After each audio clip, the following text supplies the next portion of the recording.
I recently heard a joke that I thought was pretty funny. So I'm going to share it. So there's a bus driver and a preacher, and they have died. And they are at the pearly gates, and there's St. Peter. And they greet St. Peter, and St. Peter greets them. And St. Peter says, well, come, let me show you where you guys are going to be staying, where you're going to be living in heaven. So he leads them into heaven, and they get to this first place, and it's a mansion. Huge, beautiful, majestic. And St. Peter turns to the bus driver and says, this will be where you live for eternity, right here in this mansion. And then he tells the preacher, follow me and I'll show you where you're going to be living. And so he takes him a little way more, and there's this rundown shack, really small, very tiny. And he says, preacher, this is where you will live for eternity. And of course, the preacher turns to St. Peter and says, St. Peter, what gives? I preached the word of Christ week in and week out to your people. Why do I get this kind of rundown shack and he, a bus driver, gets this huge mansion? And St. Peter says to him, well, here's the deal. Your people fell asleep every week. His people prayed to God all the time. Thought that was awesome. And it's funny, right? Because it's true. I heard this joke not too long ago, and it was actually from someone who's not Catholic. And it occurred to me a little bit after hearing that joke. You know, this coming from a non-Catholic man, acknowledging that there's something about Peter, St. Peter.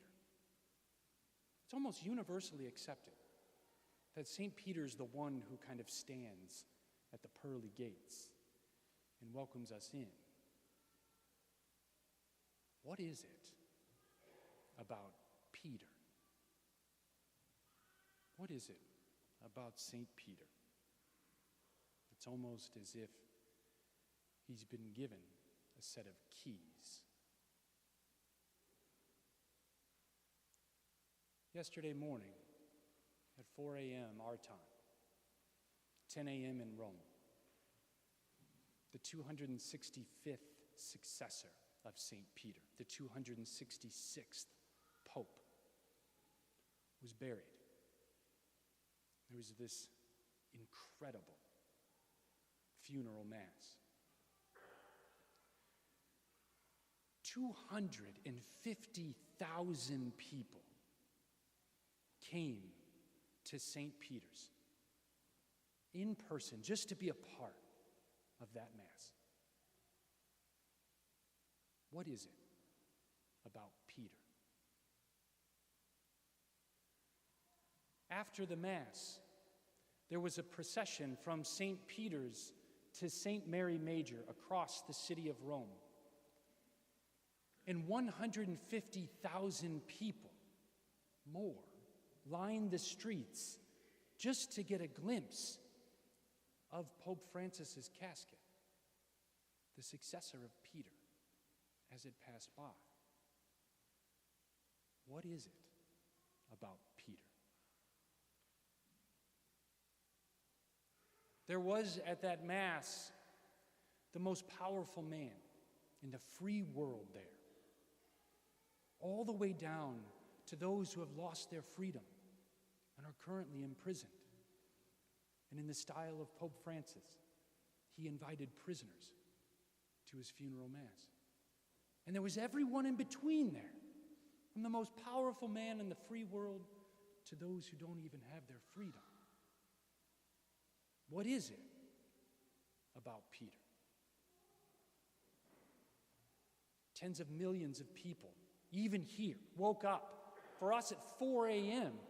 just to try and catch a little bit of that funeral Mass. There were a number of our youth who actually stayed up all night, through the night on Friday into Saturday morning, just to have like a watch party and watch the funeral Mass of Pope Francis, the successor of Peter. What is it about Peter.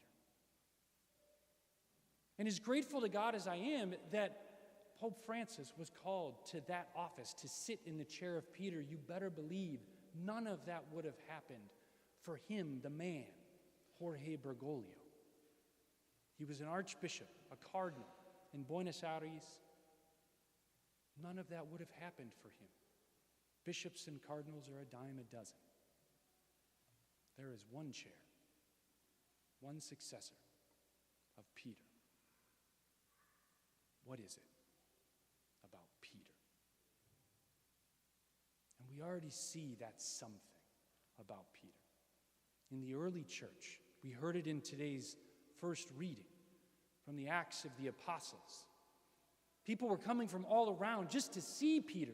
They were bringing the sick and laying them out on the streets in cots, just in the hope that even the shadow of Peter might fall on them.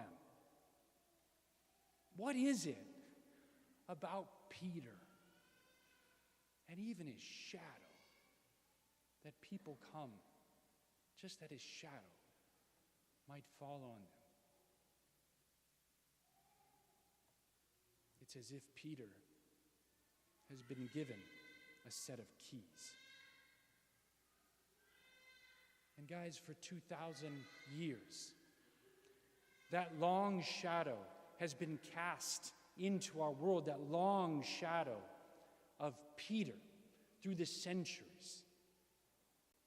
And from the most powerful to the least, from Catholic to non-Catholic, we have all just wanted to find ourselves in the cool of that shade, in the cool of the shadow of Peter, because there we find a richness and unity in belief that brings us all together in one. In there we find the richness and the refreshment of grace and the sacraments.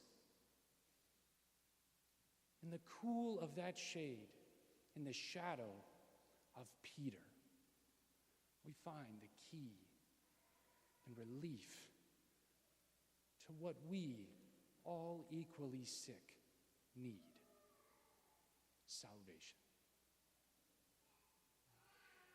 What is it?